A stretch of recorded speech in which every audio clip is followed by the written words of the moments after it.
नमस्कार, मी वैभवी. तुम्हा सगळ्यांचे वैभवीज रेसिपी मराठीमध्ये मनापासून स्वागत करते. आज आपण बनवणार आहोत ओल्या हरभऱ्याची रस्सा भाजी. सध्या थंडीचे दिवस आहेत आणि मार्केटमध्ये अशा प्रकारचे ओले हरभरे किंवा हरभऱ्याचे डहाळे येत आहेत. अशा वेळेस तुम्ही ही भाजी नक्कीच बनवू शकता. तर या हरभऱ्याच्या डहाळ्यांना अशा प्रकारचे घाटे असतात. हे घाटे आपण अगोदर छान असे तोडून घेऊयात. सर्व घाटे तोडून घेतलेले आहेत. आता हे आपल्याला सोलून घ्यायचे आहेत आणि अशा प्रकारचे आतमध्ये हरभरे निघतात. तर हे हरभरे ओले असतात, त्यामुळे याला भिजवण्याची देखील आवश्यकता पडत नाही. डायरेक्ट आपण याची भाजी बनवणार आहोत.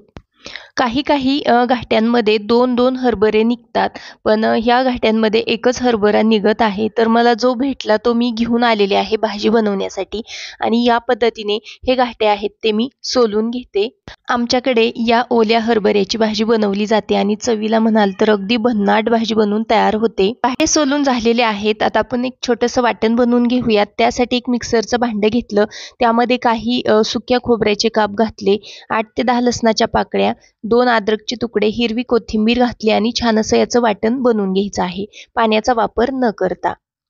पुढच्या कृतीकडे वळूयात. गॅसवरती एक तवा गरम करायला ठेवलेला आहे. तव्यामध्ये अगदी पाव चमचे इतकं तेल घातलेलं आहे. तेल छान गरम झालं की यामध्ये सोलून घेतलेले हरभरे घालायचे आहेत. हे हरभरे आपल्याला छोटे छोटे स्पॉट पडेपर्यंत छान असे भाजून घ्यायचे आहेत. हरभरे जास्तही करपवण्याची आवश्यकता नाही. अशा पद्धतीने हरभरे भाजून घेतले तर ते छान असे मऊसर होतात. या ठिकाणी हरभरे छान असे भाजून झालेले आहेत, बाजूला ठेवूयात. गॅसवर ते कढई गरम करायला ठेवलेली आहे. फोडणी करता 2 पळ्या तेल घालते. त्यामध्ये पाव चमचा मोहरी, पाव चमचा जिरे घालूयात. जिरे मोहरी छान फुललं की काही कढीपत्त्याची पानं घालायची आहेत. 2 मीडियम साईजचे बारीक चिरलेले कांदे घालूयात. कांदा छान असा आपल्याला तांबूस रंगावरती परतून घ्यायचा आहे.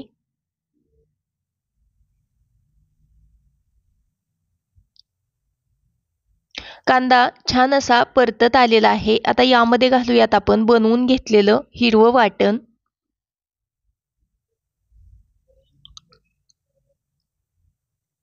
वाटण देखील आपण या फोडणीमध्ये छान असं परतून घेऊयात. वाटण परतून झालेलं आहे. यामध्ये घालत आहे 1 मीडियम साईजचा लालसर रंगाचा बारीक चिरून घेतलेला टोमॅटो. टोमॅटो देखील छान असा परतून घेऊयात.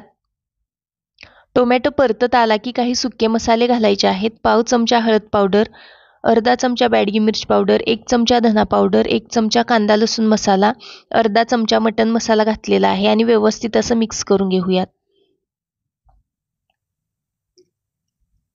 मसाले छान असे परतून झालेले आहेत. आता यामध्ये घालूयात मिक्सरचं भांडं विसळून पाव वाटी ते अर्धा वाटी इतकं पाणी आणि व्यवस्थित असं मिक्स करून घेऊयात.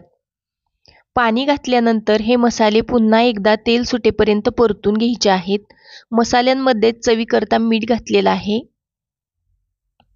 गॅसची फ्लेम मीडियम ठेवायची आणि हे मसाले छान असे तेल सुटेपर्यंत परतून घ्यायचे आहेत. मसाल्यांना तेल सुटेपर्यंत परतून घेतलेलं आहे. आता यामध्ये घालूयात भाजून घेतलेले ओले हरभरे. व्यवस्थित असं मिक्स करून घेऊयात. या पद्धतीने मसाल्यांमधून तेल सुटलं तर आपल्या भाजीला कलर छान येतो, तरी पण छान येते. यामध्ये घालूयात गरम केलेलं पाणी. हरभरे शिजण्यासाठी देखील थोडंसं पाणी लागणार आहे, त्यामुळे आणखीन थोडंसं पाणी घातलं. याच्यावरती झाकण ठेवून आपण भाजी छान अशी मीडियम फ्लेमवरती शिजवून घेऊयात. थोड्या वेळासाठी ही भाजी छान अशी शिजवून घेतलेली आहे. त्यानंतर बघू शकता भाजीला तरी काही सुंदर आलेले आहे आणि कलर पण छान आलेला आहे. सुगंध म्हणाल तर अगदी घरभर दरवळत आहे. अशा प्रकारची टेस्टी भाजी बनवून तयार झालेली आहे. सर्व करण्यासाठी एका प्लेटमध्ये काढून घेत आहे. मस्त अशी इथं ओल्या हरभऱ्याची भाजी किंवा तुम्ही याला आमटी देखील म्हणू शकता, बनवून तयार झालेली आहे. ही भाजी तुम्ही चपातीसोबत, भाकरीसोबत खाऊ शकता किंवा भातासोबत देखील ही भाजी तुम्ही खाऊ शकता. आजचा हा व्हिडिओ तुम्हाला थोडा जरी आवडलेला असेल तर व्हिडिओला एक लाईक करा. चॅनलवरती नवीन असाल तर सबस्क्राईब करा. पुन्हा भेटू अशाच एका नवीन छानशा रेसिपीसोबत. तोपर्यंत